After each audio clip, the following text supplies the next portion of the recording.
முருகா போற்றி போற்றி. என் அன்பு குழந்தையை, உடைந்த மனதோடு இருக்கும் என் பிள்ளையினிடத்தில் அவசர அவசரமாக பேச வந்துள்ளேன். உன் முருகன். முருகன் சொல்வதை கேள் தங்கமே. நடக்கும் சில நிகழ்வுக்கு பின்னால் நிச்சயம் ஏதோ ஒரு காரணம் இருக்கும் என்று சொல்லிக்கொண்டுதானே இருக்கிறேன். நீ ஏன் அவசரப்படுகிறாய்? உனக்கான நேரத்தில் நிச்சயம் உன் முருகன் புரிய வைப்பேன்.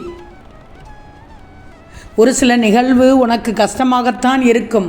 ஆனால் உன் முருகன் நான் சொல்கிறேன்,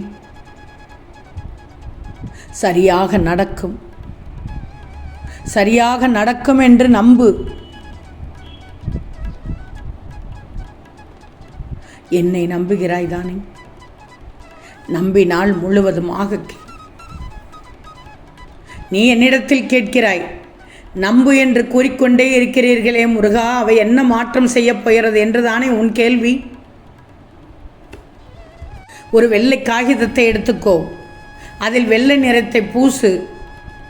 அதன் மாற்றம் உனக்கு தெரியுமா? தெரியாது. அதுபோல்தான் உன் நம்பிக்கை மாற்றி அமைக்கப் போகிறது என்று நினைத்தால் அதை உன்னால் உணர முடியாது. இதுவே மற்ற கலரோடு வெள்ளையை சேர்த்து பூசு, அதனுடைய நிறத்தின் அழகை நீயே பார்ப்பாய், உணர்வாய்.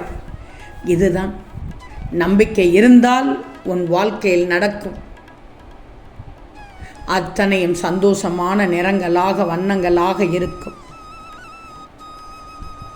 இந்த முருகனை துணை கொண்டுக்கோ. நான் உனக்கு என்ன செய்வேன் என்று தானே உன் யோசனை. நிச்சயம் உனக்கு என்னுடைய பரிசு உண்டு, பலன் தருவேன். வாழ்க்கைக்காக கிடைக்கும் பரிசு நிறைய இருக்கிறது. உனக்காக உன் முருகன் இருப்பேன். என் பரிபூர்ண அருளும் ஆசீர்வாதமும் என் பிள்ளைக்கு நிச்சயம் சேரும். கவலையே படாது. உன் உடைந்த மனதை சரி பண்ணி விடுவேன் நிச்சயமாக.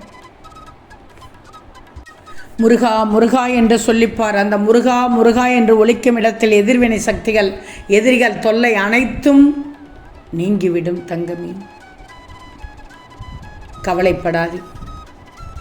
காலாகாலத்தில் உனக்கு நடக்க வேண்டிய நல்லது நடக்க வேண்டுமென்றால் உன்னிடம் கட்டாயமாக அதிர்ஷ்டம் என்ற ஒன்று இருக்க வேண்டும் தானே.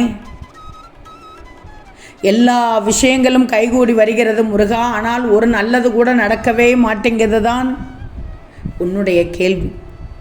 உன்னுடைய கேள்வி மட்டுமல்ல, என் பிள்ளைகள் நிறைய பேர் இப்படித்தான் கேட்கிறார்கள். வாசல் வரைக்கும் வரக்கூடிய நல்லது உனக்கு பலன் தராமல் போவதற்கு என்ன காரணமாக இருக்கும்? சொல் பார்க்கலாம். அதிர்ஷ்டம் என்ற ஒன்று என் பக்கத்தில் இல்லாதது, இதற்கு காரணம் முருகா என்று நீ சொல்லலாம். ஆனால் இல்லை தங்கமி, உனக்கு அதிர்ஷ்டம் இருக்கிறது.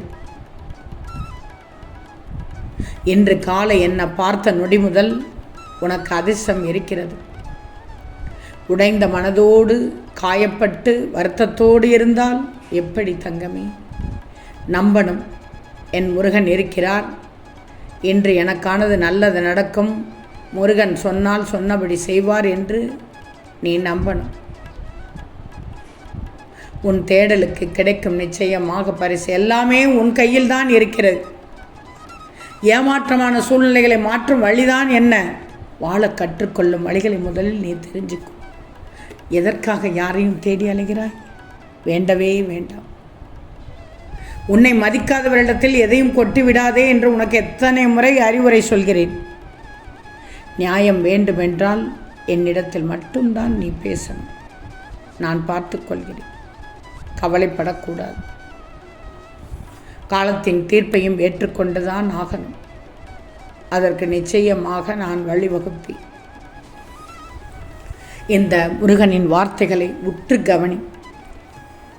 என் ஆலயத்திற்கு வா. அங்கே பக்தியோடு முருகா முருகா என்று பக்தியோடு உள்ளம் உருகிச் சொல். வாழ்க்கையில் துன்ப நிலை மாறி இன்ப நிலை அடைய பெற்று விடுவாய். நீ பட்ட கஷ்டங்களை எல்லாம், நீ படும் கஷ்டங்களை எல்லாம் மறக்கச் செய்ய போகிறேன். மறக்கத்தான் போகிறாய்.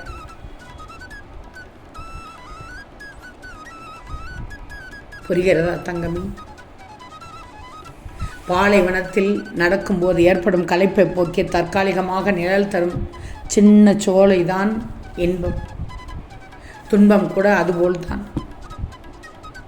ஒரு சில நிகழ்வு உன்னை கொடுமைப்படுத்துவது போன்று இருக்கும். ஒரு சில விஷயங்கள் சுகமாகவும் இருக்கும், துக்கமாகவும் இருக்கும். யோசிச்சு பார். வயிற்றுப்பசியை நிரப்பிக்கொள்ள எதை சாப்பிட்டால் என்ன? உன் மனதை பக்குவப்படுத்திக்கோ. எதற்கும் இடம் கொடுத்து விடாதே. தேவையில்லாததற்கு இடம் கொடுத்து விடாதே. இரண்டையும் ஒன்று போல் நினைச்சு சகிச்சுக்கோ. நான் இருக்கிறேன் உனக்கு. கவலையே படாதே. எதை தர வேண்டுமோ அதை சரியான நேரத்தில் கொடுத்து விடுவேன். கவலையை மட்டும் விட்டுவிட்டு காரியத்தில் கண்ணாக இரு. எல்லாமே உன் கையில் தான் இருக்கு. அடுத்தவர்கள் நல்லா இருக்கிறார்கள், நானும் நல்லா இருக்கிறேன் என்று நம்பு. உன் மனதே சரியாகிவிடும். உடையாது உன் மனது. நல்லதை எத்தனை முறை வேண்டுமானாலும் திரும்ப திரும்ப நினைத்து சந்தோஷப்பட்டுக்கோ. ஆனால் கெட்டதை நினைத்து கூட பார்க்காதே. உன் வாழ்க்கையில் நடக்கவிருக்கும் தீமைகளை தவிர்த்து கொள்ள உன் எண்ண அலைகளால் மட்டுமே முடியும். நம்பிக்கையோடு நேர்மறையான எண்ணங்களை நினைச்சு ஆரம்பிச்சுக்கோ. எப்பவுமே மாற்றமே வராமல் போவதுமில்லை. எல்லாவற்றையும் எண்ணங்களால் மாற்றி அமைத்துக் கொள்ள முடியும் என்பதுதான் உண்மை. உன் வாழ்க்கையில் நீ முன்னேறி வெற்றி பெறணும். அதுதான் இந்த முருகனின் விருப்பம். மனம் உடைந்து இருக்கிறாய். மனம் உடைந்து இருக்கும் என் பிள்ளை இடத்தில். அதனால் தான் அவசரமாக பேச வந்தேன். நீ மற்றவர்களுக்கு நல்லது நினைத்தால் அதை தப்பாய் புரிந்து கொள்கிறார்களே என்று நீ புலம்பிக் கொண்டிருந்தாய். இதோ ஓடி வந்து விட்டேனே. நீ எவ்வளவு மாறிவிட்டாய். அது எனக்கு பெருமையாக உள்ளது.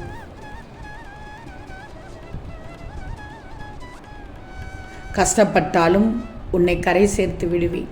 கவலையே படாதே. உனது பிரச்சனைகள் என்னவானால் என்ன, அனைத்தையும் கடந்து போகத்தானே நீ பிரிந்திருக்கிறாய். கஷ்டங்களை எல்லாம் கரைய வைத்து விடுவேன். புரிகிறதா? நான் சொல்வதை கேள்.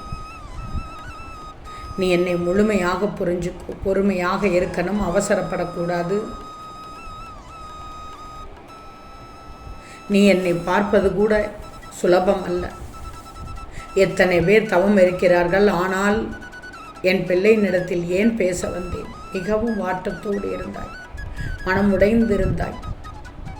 பரிதவித்த நான் உன்னிடத்தில் ஓடோடி வந்து உனக்காக பேசியுள்ளேன். முருகனை நம்பும் பிள்ளைகள் என்று எனக்கு தெரியும். நீ முருகா இனி மனம் உடைய மாட்டேன் என்று பதிவிட்டு இதை மற்றவர்களுக்கும் பகிர்ந்துவிடும். ஓம் முருகா போற்றி போற்றி.